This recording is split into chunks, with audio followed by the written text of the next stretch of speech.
a sandwich. If I called a hot dog a sandwich, do you think that you would be fine with it? If not, then why? Let's bust this wide. Mary, Carrie, Kelly, oh my, is it a sandwich? Well, let's decide. I am Matt, your Burger King, here to bestow some Whoppers. But now it's time for Order Up.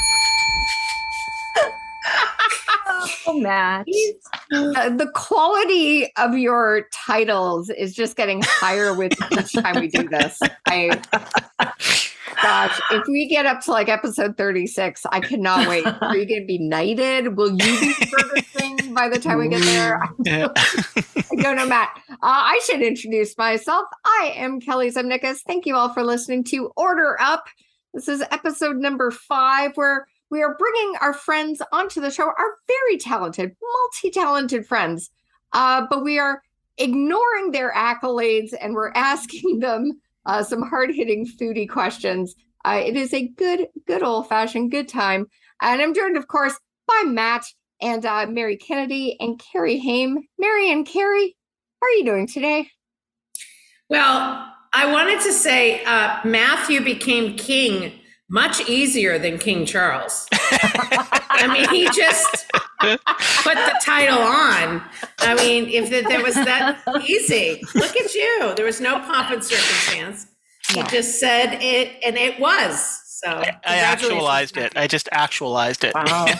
It's a good lesson. It's a good lesson. That's all. Say it, and it will be so.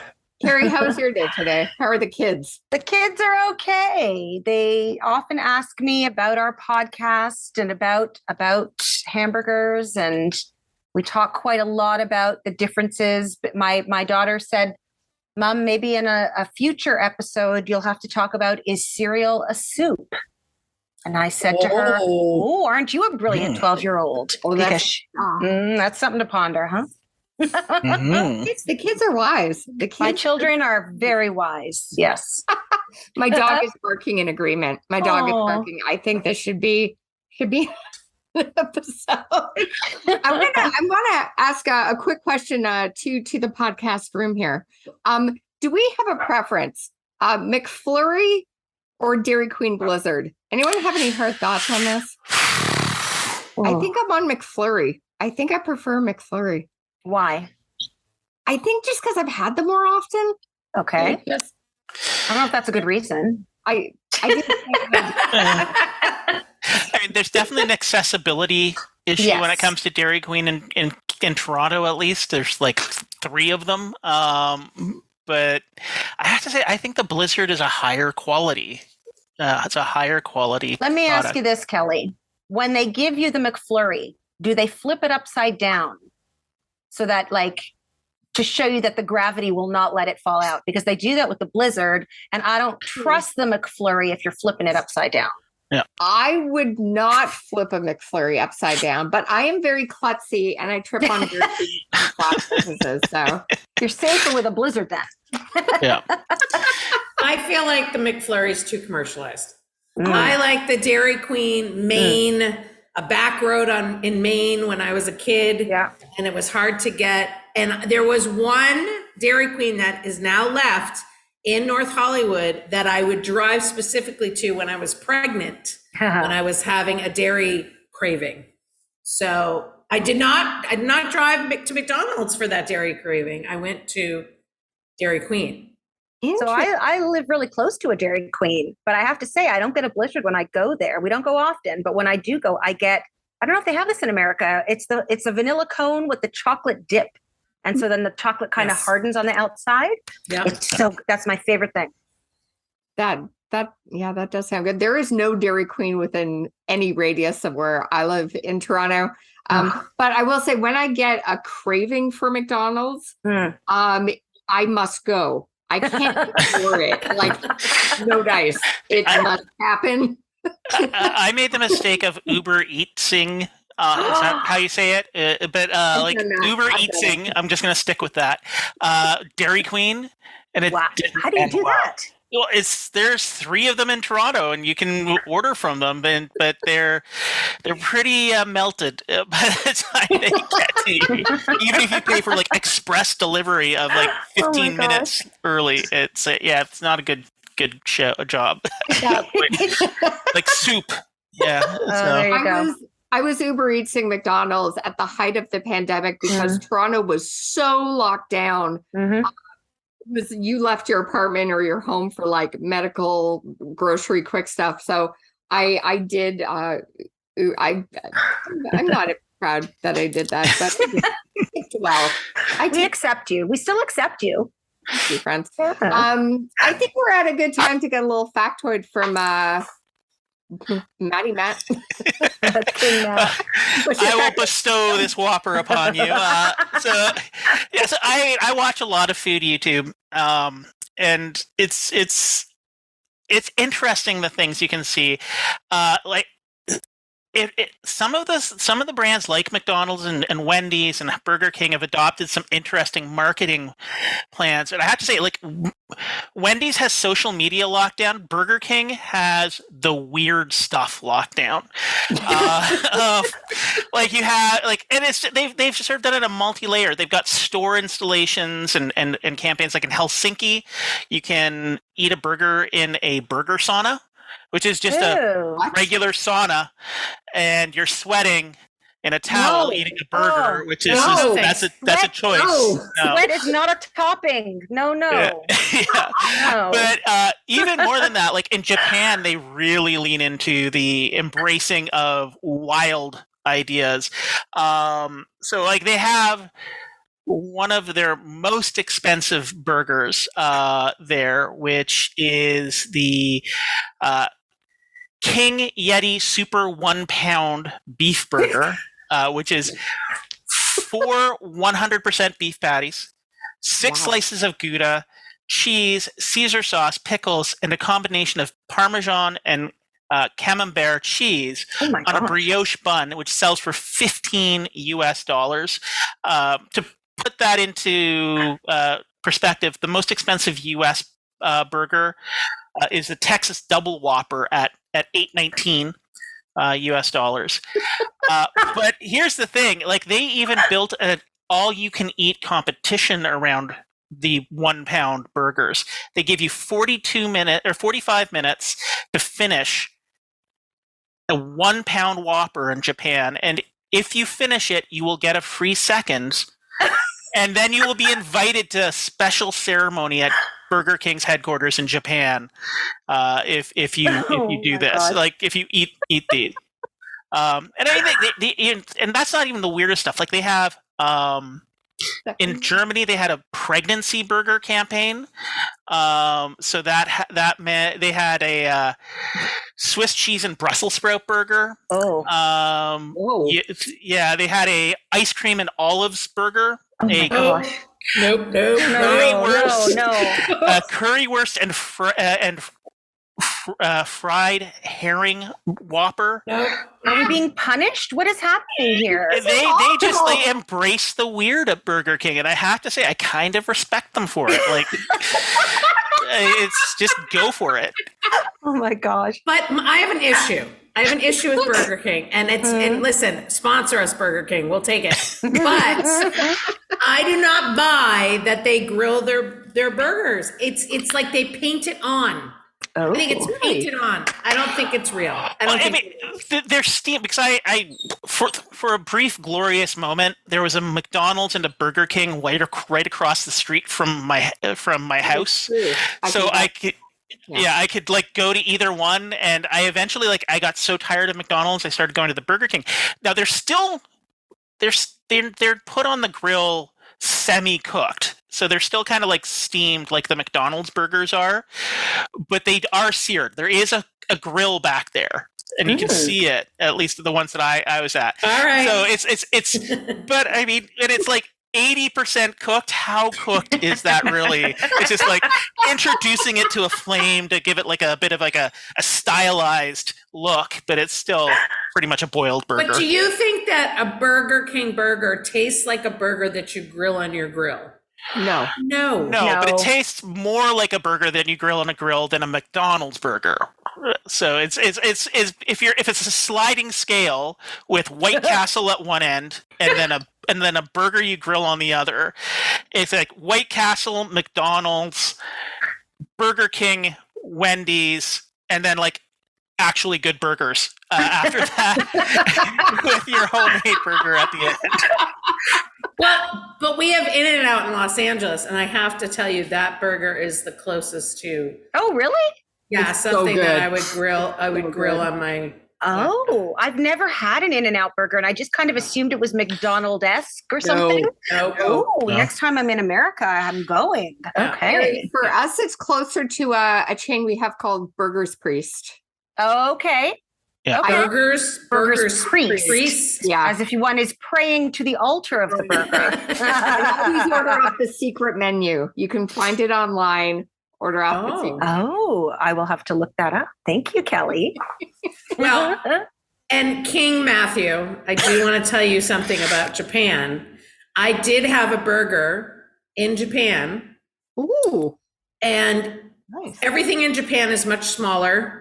Everything is much, much, much, much smaller portion-wise for food. You go into Denny's and you get one slice of French toast. I'm not kidding. The Americans that go to Japan are protesting. Same thing with the burgers. The burger is like the size of a White Castle, and they put you can get anything you want on this burger. Anything you want. Fish, eggs, anything. And then they have the fries. And I have to say that when I ate the burger, I was happy to have a burger because I can't eat fish. I'm allergic. So there's a lot of fish. Mm-hmm. I ate the burger and I was satisfied, but the texture is so different. There's no like juiciness.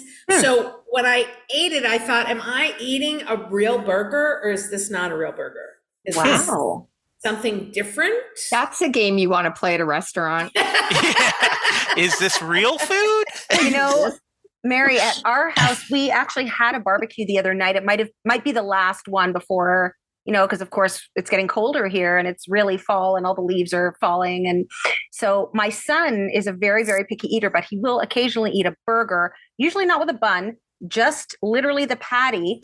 And because my kids really like musical theater, he will often sing the following tune when the burger comes to him. It's the circle of meat.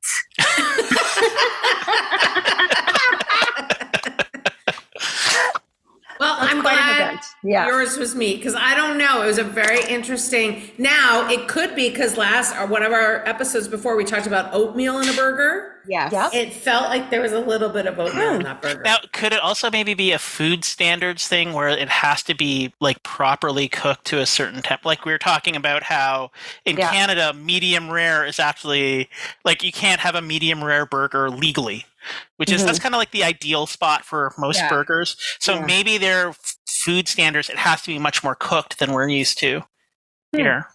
But I don't know. That's just a guess. So, but it's true. They put everything on the burger and nothing's off limits. Wow. And so, our guest today probably couldn't do that. And we'll get into that in a little bit. Kelly, who's our guest today? I'm so excited. Speaking of this magical person we're going to talk to about their burger preferences, our guest today, this credit list is insane. Okay, writer for Joan Rivers, Carl Reiner, co-starred with Betty White on Off Their Rockers, which a show I absolutely loved, actually, as her grandson, played the grandson to Betty White on that show, and was recently on What the Fit with Kevin Hart. Let's hear it for the one, the only, Paul Jacek. Yay! My goodness. Thank you. Thank you so much. Thanks for being here. Yeah. So Paul is he is my best friend. Let's just be honest. I mean, my husband's my best friend, but Paul is my best friend. And if I didn't have Paul as my best friend, I probably wouldn't be married because I deal with everything with Paul before I go to the husband.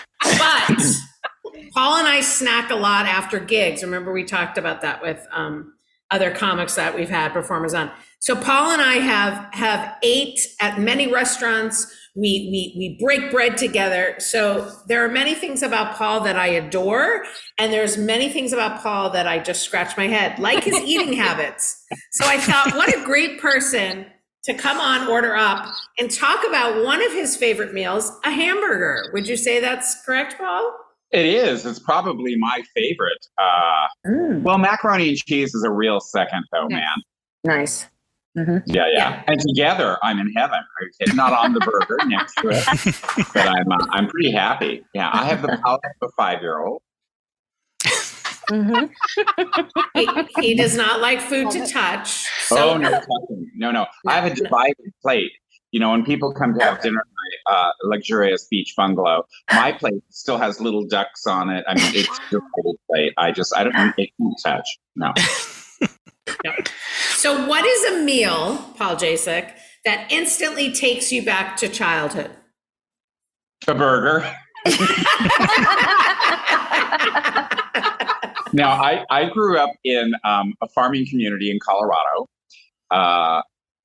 And there were, I will tell you, it's still traumatizing to me. We did not have any livestock. We didn't have any cattle or horses, but a lot of my friends did. And my friend Vicky got a calf to raise for the year. And then the Boulder County Fair, it was a big deal, is where all of these kids from 4-H would then sell their animals. And her cow, named Happy, was like having a dog. And he just became huge and big, and we'd go out and play with Happy, and he would chase us around. And I remember going to the fair with her, and they're sudsing. I mean, they used Breck shampoo on him. Oh, it was bad. And I was, I think, 8 or 10, and they were blow drying his tail. And selling a cow, you could almost pay for your college education. It's into the thousands of dollars. And so Happy got sold, and I remember standing, I was way like, oh no. And then my uncle, not a favorite of mine, I went, oh my God. Well, next time you're at McDonald's, you're probably eating Happy. Oh no. And I remember standing there. I had never put that together. Lovely cow equals happy meal. Oh, my mother finally came in on the third day in my room going, what's wrong with you? I said, I hate everything. That and the Tooth Fairy and Santa Claus, there's really no getting through childhood without being hideously traumatized. And the elf on the shelf, that's a snitch. Well, so the hamburger that you ate in childhood, what would you put on the hamburger? And I do it to this day, ketchup only, a little salt and pepper, and I'm good. I have branched out recently, though. I'm so excited. Here at In-N-Out, which is from God. And the reason it's from God is if you turn over their cup or look in their wrapper, they have Christian Bible passages for you. Wow. Oh. The bottom of the French fry dish says Proverbs, 3:9. I'm like, oh my goodness. Wow, I get saved and cholesterol.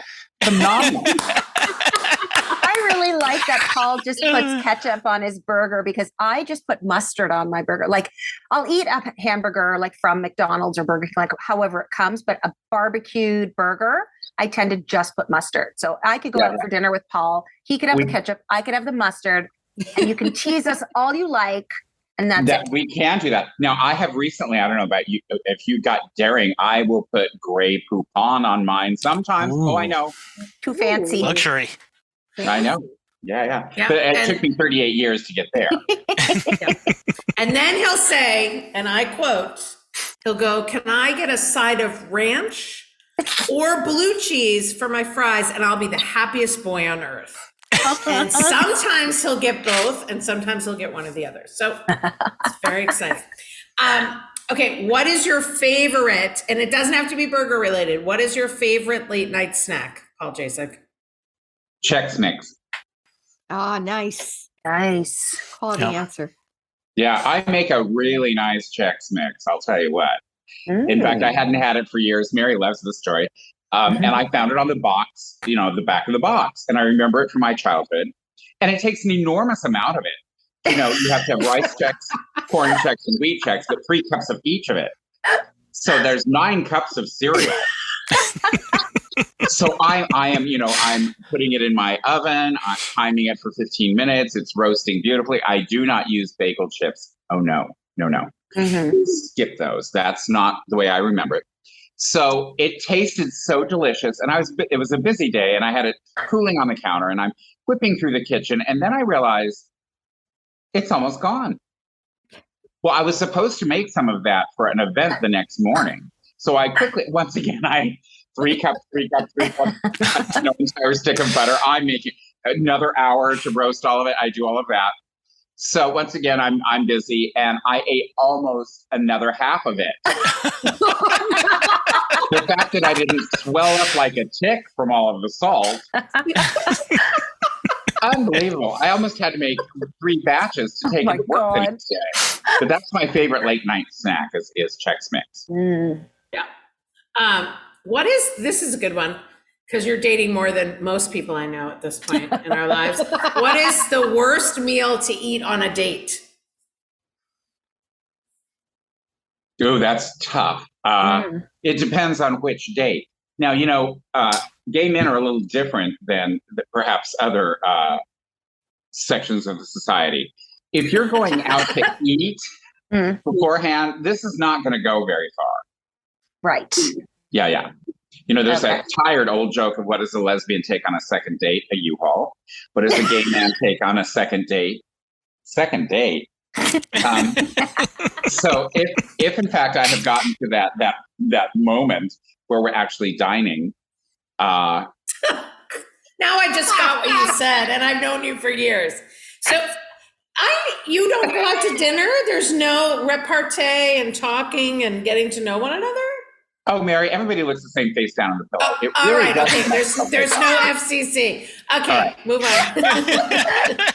But I will tell you that pasta is dangerous on a date. Yeah, there could be spillage, there can be sloppy, there can be And I'm allergic to seafood too. So if I was dating a caterer one time who surprised me by placing a beautifully appointed dish in front of me of Chilean sea bass. And I'm like, nope. Yeah. I saved Paul's life one night because he was so hungry after a gig. We went to a very popular Chinese restaurant and he ended up getting shrimp instead of chicken. And, he was like, we were talking and then all of a sudden the side of his face went numb. And I said, is that shrimp? He goes, I don't know. And so I cutting food for a baby, come in and look and open it with my hands. And I'm allergic to shellfish. So my hands started to swell. Oh my God. But we got the meal for free and and we're still here to tell the tale. We're still to tell the tale. Oh God. Okay, this one, really think about it. What was the best burger you ever ate? And where did you have it?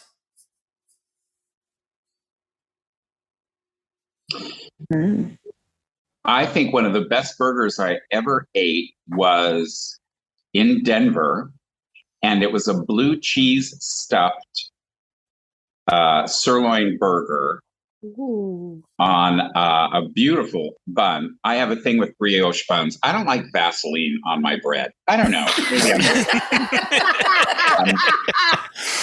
And it was cooked perfectly. I like mine medium well. And also within the blue cheese crumbles that were stuffed within this burger was bacon. And it really was the very best burger I think I've ever had. I weep thinking about it.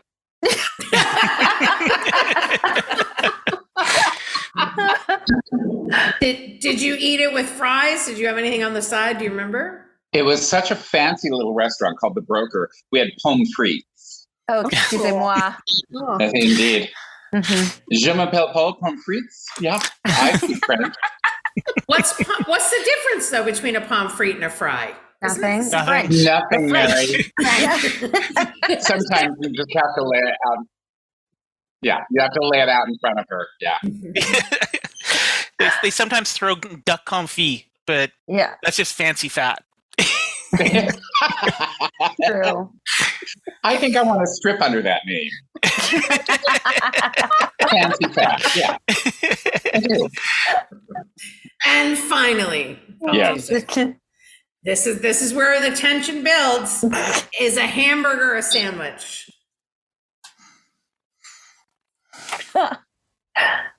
Is it a sandwich? Well, let's narrow this down together. It's not a vegetable. It's not a fruit. Of course it's a sandwich. Mary is What do you shaking her mean, head no? Oh, she's from violently from Boston. side to side. She's from Boston. It can't count. They just eat lobsters and things. No, I'd be dead. My thing, and you understand this, so maybe you can speak on it. And Kelly and Matthew and Cari will all back me up on this. I do not think a burger is a sandwich because I would never order a burger necessarily for lunch. It's a dinner item. And a sandwich cannot be a dinner item. I think we're ruining this friendship with this episode. It's too hearty. A sandwich is something, it's not something I think about. It fills a void. It's fine. But a burger is a meal. It's not a sandwich. I wish we were recording video because Paul's face is so What? Okay, Mary, follow me. Okay, so you have a meat item. Well, let's say you've been to the deli, a meat item of your choice. It could be turkey, it could be ham. You are going to take it home. You're going to enjoy it, perhaps this evening before you go out to a very important. Now, the clock on the wall says it's 5:30, which is just about what dinner time. Nope, I won't do it. I don't like sandwiches at dinner. Sandwiches I have to go are now. for lunch. I don't understand you. I have no idea. I think it's just Saturn. But then again, this is a girl who, said, thank you for enjoying, thanks for the mikvah. I don't know. It just. Oh my God. Sorry. Okay, but okay, so Mary, let's say like at lunchtime and you're out of hamburger buns, but you have made a burger for the children. Wait, you cook?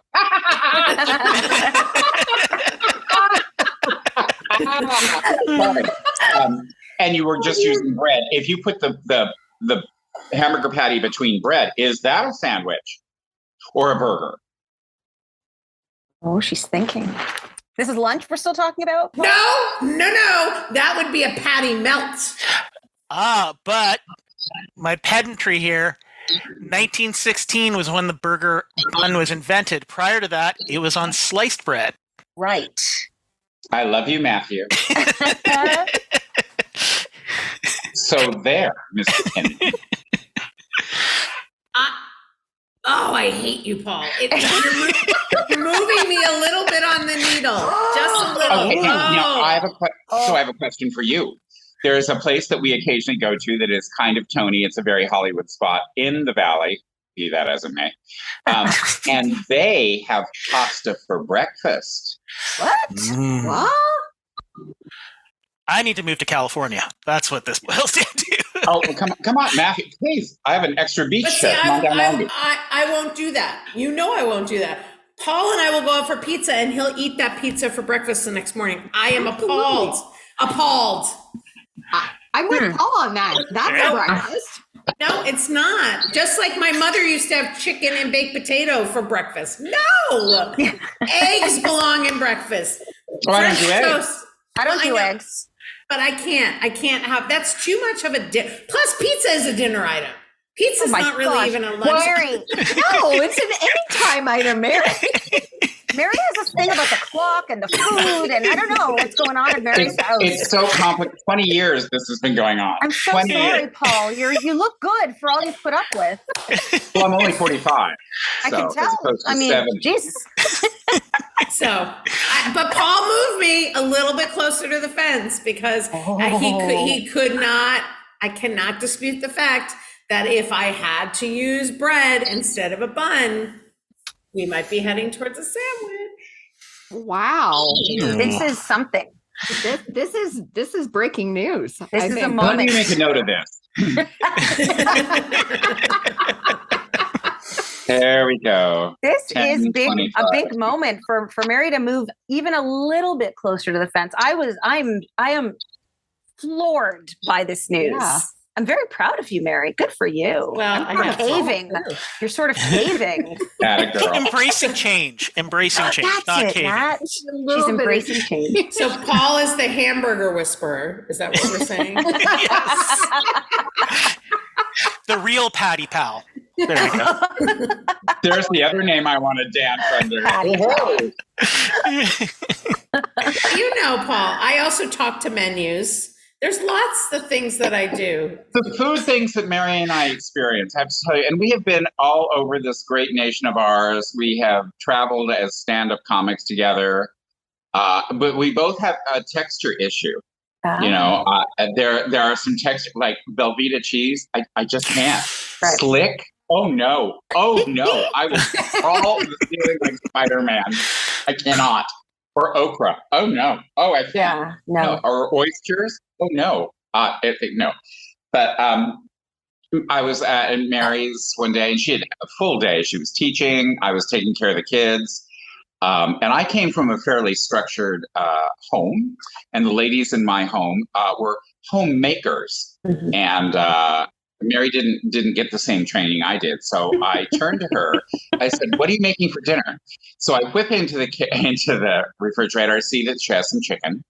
So she's standing with me at the sink. I quickly unwrap it and drop a cold chicken breast into her hands and watched her transistor board blow apart. She can't touch cold meat. Oh. She began to stutter. One tear crept out the side of her eye. And she was going, I mean, she was just, and she couldn't, I had to take it out of her hands. I thought she was going to slump to the floor. Oh So her children have been raised with styrofoam cubes, really, as food. No, that is not true. My grandmother was a pastry chef and a really good cook, and we were not in the kitchen, so I didn't learn the basics, but we do both have texture issues. And let's just say we're both like 5-year-olds when we go out to dinner. I think that's good to say. And I like my hamburger with lettuce and tomato and mustard, and you like yours plain with ketchup. And that, ladies It takes all kinds of people to make a world, Mary. and with Paul saying that he is on team yes, so far on Order Up, the yes side is winning. Wow. So far, the opinion is that it is a sandwich. So we'll see what episode 6 brings, but We'll see. far yes is in the lead. So I want to know if Mary moves more over to the fence by episode 6. Let's see. I don't know. Friends. We'll see. Paul brought me probably closer than anyone has. True. So, because I totally shut off when the mustard guy said, it's a hamburger if it wants to be. It's a sandwich if it wants to be. That I shut off. It was too Yes, we call that the Kaplansky defense. it was The a very Zane Kaplansky defense. Yeah. Yeah. That I shut off because there wasn't enough evidence to suggest the latter. But Paul, you presented quite a good case. So well done, Paul. Well done. Applause for Paul. Done. There you go. Impressive. Impressive. That's why he's gotten to work with Betty White, because of these talented skills. Yeah. I am always curious to ask like fellow comics or actors. Paul, do you have any like craft services or crafty techniques, tricks? Do you like make extra food to take home at the end of a day on set, or do you do anything like that? Well, I started in the business as a dancer, so there's no eating. So the craft services was not anything that I was well into my career by the second decade before I would ever eat anything off craft services. I could have something. I could have black coffee with nothing in it because. And now that, the tissue's broken at 50, and now that I'm 64, it's all running to my ankles. So now I don't care. But back when I started, when my headshot and resume were on papyrus, the craft service was just a big carnival of dough. It was pastries and cake and cupcakes, and there was nothing of a nutritional era. And had I let myself go, I would look like Dom DeLuise within a week. So then everybody became very woke, and then crafty got a little odd. Then it became fennel twigs and dust and some limp stalks of celery. It didn't look like any sort of fun. So now Mary and I did a wonderful film together called Creative Differences, and our crafty was interesting. It was really not terrible, but we had Asian fusion dinner one evening, which was sort of warm water chestnuts in some broth. It was odd. It's hard. Grateful to be working. It's hard when you have the lead, Dennis Haskins. Here we're bringing it full circle. This is the first movie I produced, and I actually was 5th on the call sheet. What up? Creative Differences for Morgan Hall Media, but you know your crafty is a little suspicious when your lead, Dennis Haskins, Saved by the Bell, decides that he's going to leave set and walk across the street to get an In-N-Out burger. You know. Full circle, man.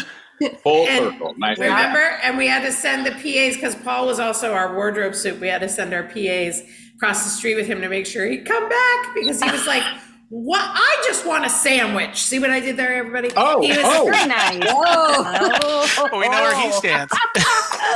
But my work here is done. It's true. So anyway, yes, that was crafty. That was interesting, because and I was 5 months pregnant, and one day we had very, very spicy food, and that was the day I felt my son kick for the first time, and I think he was just like, "What are you doing to me, Mommy? This is not."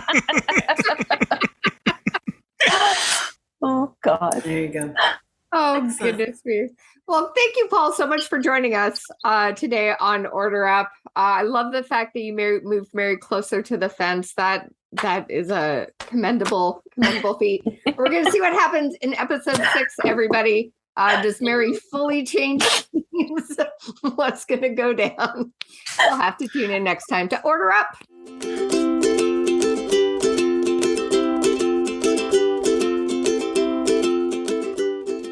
Oh yeah, and also, a hot dog is its own genre. And he's like, I can't talk today. It's like a sandwich is usually multiple stuff, but you might be thinking, oh, a hot dog is only a wiener, but it could also be other types of meat, I guess, just in a wiener shape. Okay, but what about a submarine sandwich, a sub sandwich, which is kind of the same shape as a hot dog? Does that, and it's called a sub sandwich, but it's the same shape as a hot dog. How do you explain that?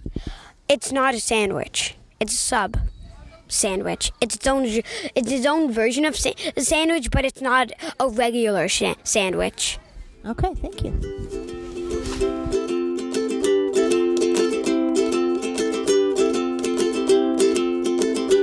Order Up is hosted and produced by Matt Ardill, Mary Kennedy, Larry Hain, Kelly Zemeckis. and original music is by Rebecca McDonald.